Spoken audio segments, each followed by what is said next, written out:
to another episode of the Volkswagen DIY Restore, and today we're going to be taking care of these big rust holes and all of the other small rusty spots. We're really just doing quite a bit more of what we've already done, which is still filling in the holes. We're using a Bondo today. We tried a 2-part one, which works great, but it dries really quickly. And then we also have a 1-part one where you don't have to mix 2 of the agents. So that one's kind of better because you can just go along with the tube, fill it in a hole, smooth it out, move on, rather than having to worry about this puddle of Bondo drying before you get to use it. After all that dries, we're gonna sand it back down smooth, hit everything with a primer to like seal it in. Hopefully by then the body will be smooth and ready for painting when we get to that point. Have the parts that we filled in with the expanding foam, and we're gonna saw it off, smooth that down, and then cover that, I think, with the Bondo too, before hitting it with primer. So this is the expanding foam that we're going to use. The brand is called The Great Stuff, and we're using the red can, which is for cracks and gaps. Okay, let's try it. Oh, it's very foamy, like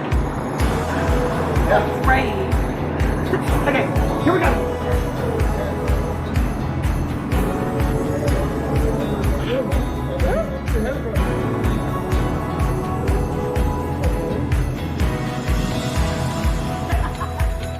I really enjoyed using this product and found it pretty relaxing and easy to use. The important thing to remember is that when you're filling a big hole like this, start with your nozzle as far back as you can get it and fill while you're pulling back to really get all of the cracks, and then you can always go back in and get the tops or sides that you may have missed.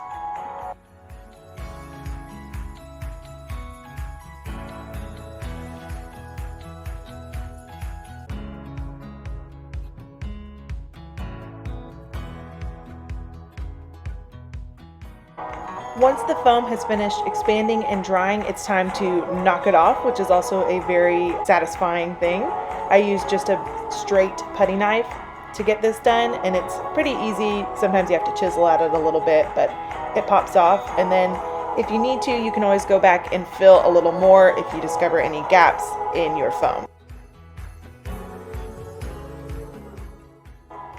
Overall, I would definitely recommend using The Great Stuff. I thought it was easy to use and it got the job done quick.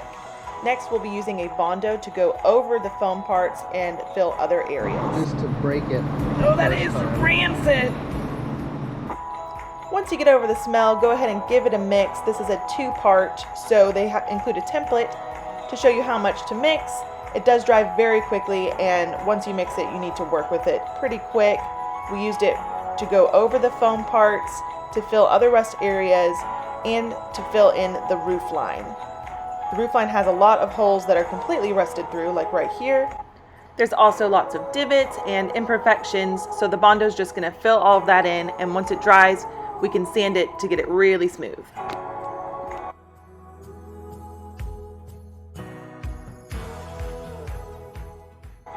Next up, we used a single-step Bondo, which I actually liked better because it's much easier to use. You don't have to worry about mixing. This is what we used for the smaller holes and anything left that needed just a little bit of help.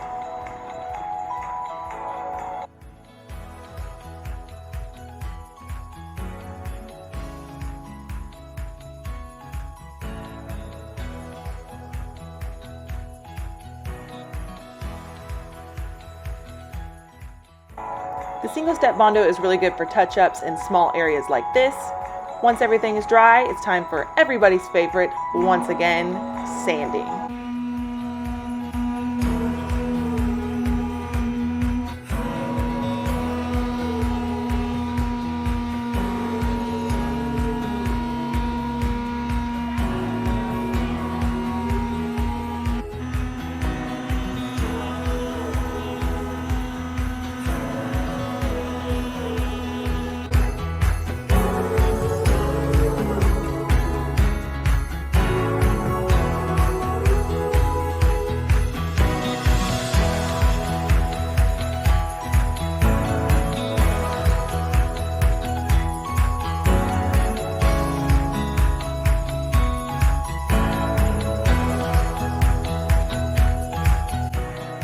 The last step we'll be using for filler is this 2-in-1 primer. It's just like a regular primer really, but a little bit thicker, so it helps to fill any imperfections or small areas where the paint isn't as thick as it should be, like here on the bumper. So we'll go over the last couple of spots that aren't as smooth as we'd like before giving everything a sand, taping off what doesn't need to be painted, and hitting it all with a primer.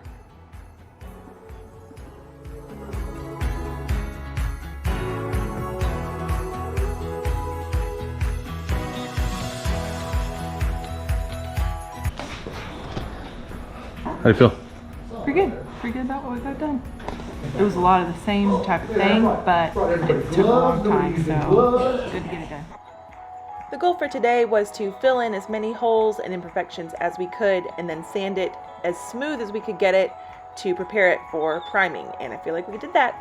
So tune in next week for the final prep and the first coat of primer.